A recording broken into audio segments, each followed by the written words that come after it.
ओम नमः शिवाय। हर हर महादेव। फ्रेंड्स, आज की वीडियो में मैं आपको पशुपति व्रत में शाम की पूजा विधि बताने वाली हूँ। सुबह की पूजा विधि का वीडियो चैनल पर आ चुका है और सामग्री का वीडियो भी चैनल पर आ चुका है। सुबह और शाम की पूजा में की थाली हमें कैसे बनानी है उसका वीडियो भी चैनल पर आ चुका है, तो उन्हें देख लीजिएगा। शाम के समय भी उसी शिवालय में जाकर पूजा करनी है जिसमें हमने सुबह पूजा की थी। और देखिए, पशुपतिनाथ जी के व्रत सोमवार को किए जाते हैं और 5 सोमवार व्रत किए जाते हैं। 5 सोमवार को जो पूजा की जाएगी वह एक ही मंदिर में की जाएगी। बार बार मंदिर चेंज नहीं करना है।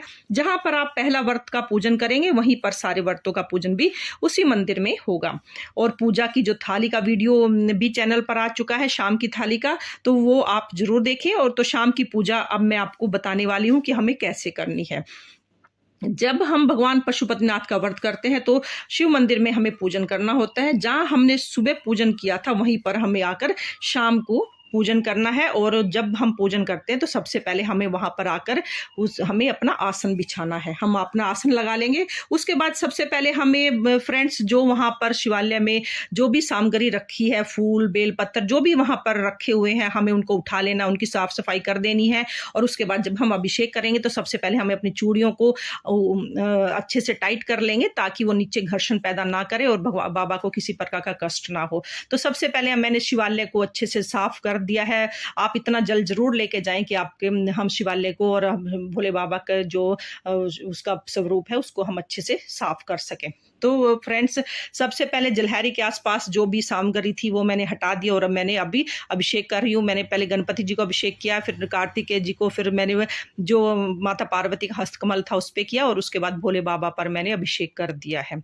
तो अभिषेक करने के बाद फिर आप पंचामृत से अभिषेक करें। पंचामृत से अभिषेक करने के बाद फ्रेंड्स फिर हमें जल से अभिषेक करना है। तो इस तरह से हमें 3 तरीके से अभिषेक करना है। ये शाम की पूजा विधि है। तो जब हम अभिषेक करेंगे शाम को, तो जब ये पंचामृत जो हमने चढ़ाया था बाबा पर, वो इतना जल जरूर लेके जाएं कि वो सारा पंचामृत हम अच्छे से यहाँ पर सफाई कर दें। उसके बाद ही हम श्रृंगार करेंगे। अब मैं फिर से अभिषेक कर रही हूँ और अब थोड़ा सा जल मैं अपने जो लोटा है उसमें रखूंगी, क्योंकि ये जल मुझे अपने घर लेके आना है। और जब हम ये घर लेके आते हैं जल, तो अपने घर में छिटक देते हैं, सबको प्रसाद स्वरूप भी दे देते हैं। तो इसको मैं अलग से रख दिया है मैंने। अब हम बाबा का श्रृंगार करेंगे। तो सबसे पहले अष्टगंध चंदन से श्रृंगार करेंगे। तो मैंने ओम लिख दिया है। चंदन से आप चाहो तो ओम लिख सकते हो, चाहो तो त्रिपुंड भी बना सकते हो। तो मैंने ओम और त्रिपुंड दोनों ही बना दिए हैं। तो ओम बना दिया है और अब त्रिपुंड भी बना दिया है। उसके बाद हम अबीर से, गुलाल से और भस्म से बाबा का हम श्रृंगार करेंगे अच्छे से। अब देखिए, मैंने भस्म के तिलक कर दिया है। उसके बाद थोड़ा सा भस्म मैंने बाबा के ऊपर छिटक दिया है ताकि बाबा का अच्छे से, क्योंकि बाबा तो भस्म से भीगे रहते हैं। उसके बाद मैंने कुछ ये लाल चंदन है जो बाबा पे चढ़ता है, तो मैंने लाल चंदन से तिलक कर दिया है बाबा का। तो लाल चंदन बाबा को बड़ा प्रिय है, तो हमें कुमकुम और हल्दी बाबा पे नहीं चढ़ते हैं और हमें लाल चंदन चढ़ाना है। अब मैंने गणपति जी को तिलक कर दिया है, कार्तिकेय जी को तिलक कर दिया है और माता के जो पार्वती माँ है उसके हस्तकमल को मैंने पूरे को तिलक कर दिया है।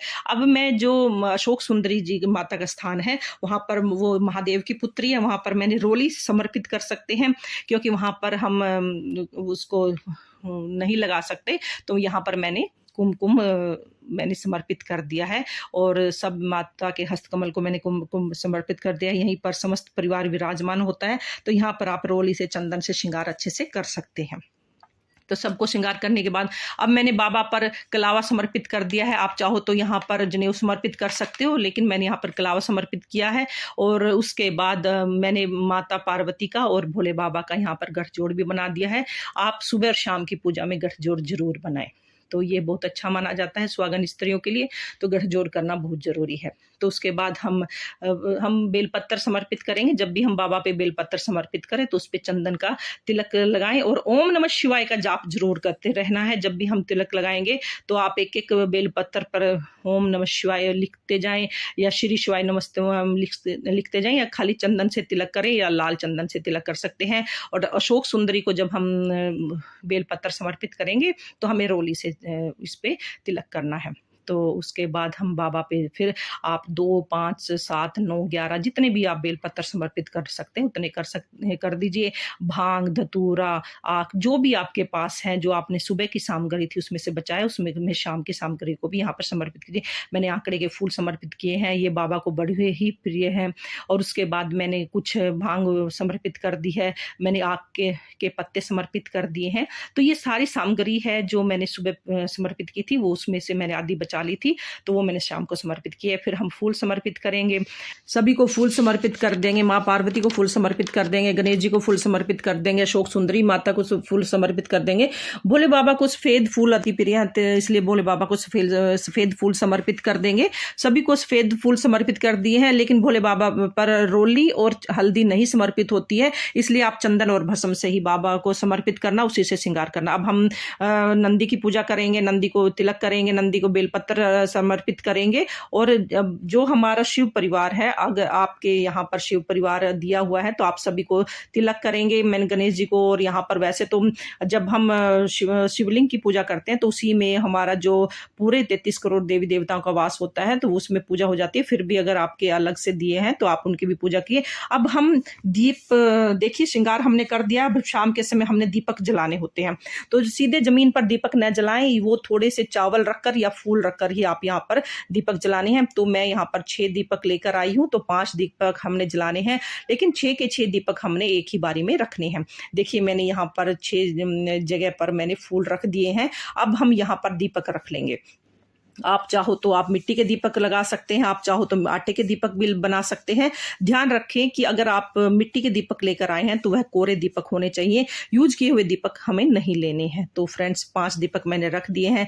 6ठा दीपक मैंने थोड़ा सा दूर रख दिया है ताकि वो अभी हमने जलाना नहीं है। अब हम इन दीपक को जलाएंगे, और दीपक को जलाने से पहले मैं प्रसाद लाई हूँ फ्रेंड्स, उसको मैं 3 पार्ट कर दूंगी, क्योंकि यहाँ पर जो मंदिर में आकर ही हमने इसके 3 भाग करने हैं और इक्वल करने हैं, ताकि घर से 3 भाग नहीं करके लेके आने हैं। तो मैंने यहाँ पर 3 भाग कर दिए हैं प्रसाद के, और उसके बाद ही हम दीपक प्रज्वलित करेंगे। तो अब मैंने दीपक को प्रज्वलित कर दिया है, दीपक जला दिए हैं, और उसके बाद हम अपनी मनोकामना बोलते हुए आप दीपक जलाएं। और उसके बाद मैंने यहाँ पर दीपक जला दिया। अब हम भोग पर समर्पित करेंगे। जब भी आप भोग लगाएं बाबा को तो उसमें बेलपत्र जरूर समर्पित करें। तो जो मैंने 3 डोने लिए थे उसमें से 2 डोनों में मैंने बेलपत्र समर्पित किए हैं। तो और मैंने भोले बाबा को ऐसे मैंने देखिए मैंने डोने में और उसमें हलवा मैंने इसका प्रसाद बनाया था, और उसमें बेलपत्र लगाकर मैंने बाबा को भोग लगाया। जो तीसरा डोना था फ्रेंड्स उसमें मैंने बेलपत्र नहीं रखा है, क्योंकि ये हमने अपने लिए रखा है, तो इसमें हमें बेलपत्र नहीं रखना है, और ये केवल हम ऐसे ही रख सकते हैं। तो मैंने भोग लगा दिया है बाबा को, और उसके बाद हम यह जो सारी सामग्री जो हम लेकर आए थे हम सब समर्पित कर देंगे। पूजन करते हुए मन ही मन भगवान भोलेनाथ की, भगवान पशुपतिनाथ की हम जय बोलते रहना है। हमें दक्षिणा समर्पित करनी है। यह व्रत कभी खाली नहीं जाते, जो भी मनोकामना आप मांगते हैं वह अवश्य ही पूर्ण होती है। उसके बाद हम फ्रेंड्स आरती करेंगे। जो आप कपूर से भी आरती कर सकते हैं, या जो दीपक आपने जलाया है आप उससे भी आरती कर सकते हैं। देखिए बड़े ही प्रेम से भाव के साथ आपको आरती करनी है, और ये मैं वही दिए से मैं आरती कर रही हूँ जो मैंने वहाँ पर प्रज्वलित किया था। आरती करने के बाद फ्रेंड्स हाथ जोड़कर भोलेनाथ से, भगवान पशुपतिनाथ से पूजा में रही कमियों के लिए क्षमा याचना करेंगे, और अपनी मनोकामना पूर्ण करने के लिए भगवान से प्रार्थना करेंगे। और जो ये 6ठा दिया था जो हमने नहीं जलाया था उसे हम अपनी थाली में रख लेंगे, और जो लोटा जल का था जिसमें हमने थोड़ा सा जल जलहरी से लिया था वो भी हम अपनी थाली में रख लेंगे, और जो हमने एक डोना जिसमें हमने बेलपत्र नहीं रखा था वो भी हम अपनी थाली में रख लेंगे। इस तरीके से हम अपनी थाली को वापस ढककर हम अपने घर लेके आएंगे। तो जो ये हमारी पूजा पूर्ण हो जाएगी तो थाली को ढककर ही घर पे लाना है। घर आने के बाद फ्रेंड्स अगर आप चाहो तो भोले बाबा के पास 5 मिनट बैठकर मन ही मन ध्यान कीजिए। कहते हैं कि जब आप 5 मिनट बाबा के दरबार में बैठ के अपनी मनोकामना बोलते हैं तो शीघ्र बाबा पूरी करते हैं। तो कोशिश करें कि 5 मिनट 2 मिनट जितना भी आपको टाइम हो आप जरूर बैठकर बाबा का ध्यान करें, और उसके बाद जो भी आपके हाथ में फूल थे वो आप समर्पित करें। और घर आकर सीधे जब हम अंदर अपने घर में प्रवेश करते हैं तो उसको जो हमारा मेन गेट होता है उसके सीधे हाथ की तरफ थोड़े से फूल रखकर उसके ऊपर हमें दीपक प्रज्वलित करना है। जो 6ठा दीपक हमारा है उसे हमें यहाँ पर प्रज्वलित करना है। और जो ये जल लेके आए हम कलश में, इसको हम अपने घर में छिटक देंगे। और फ्रेंड्स, जो हमारा तीसरा डोना था उसका प्रसाद हमने ही खाना है, किसी और को आपने ये नहीं देना है। यह खाना खाने के साथ अगर आपने कुछ और भी व्रत के लिए बना रखा है तो आप उसके साथ इसको खा सकते हैं। कुछ लोग फलाहार भोजन करते हैं, कुछ लोग अन्न से व्रत कर खोलते हैं और कुछ मीठे से व्रत खोलते हैं, वो नमक नहीं खाते हैं। व्रत का संकल्प आप जैसे अपनी श्रद्धा हो और जैसे आप निभा सकते हैं इसी तरीके से लें। यह बहुत ही सरल पूजा विधि है और इस तरीके से आप भगवान पशुपतिनाथ का व्रत कर सकते हैं और अपनी मनोकामना पूरी कर सकते हैं। भगवान बहुत ही दयालु है, थोड़े से ही भाव से वो रिझ जाते हैं और हमारी हर मनोकामना को पूर्ण कर देते हैं। फ्रेंड्स, आपको मेरी ये छोटी सी सरल पूजा विधि अगर अच्छी लगी हो तो प्लीज मेरी वीडियो को लाइक करें और मेरे चैनल को सब्सक्राइब करें। और मेरी वीडियो को देखने के लिए धन्यवाद। हर हर महादेव, हर हर महादेव। ओम नमः शिवाय।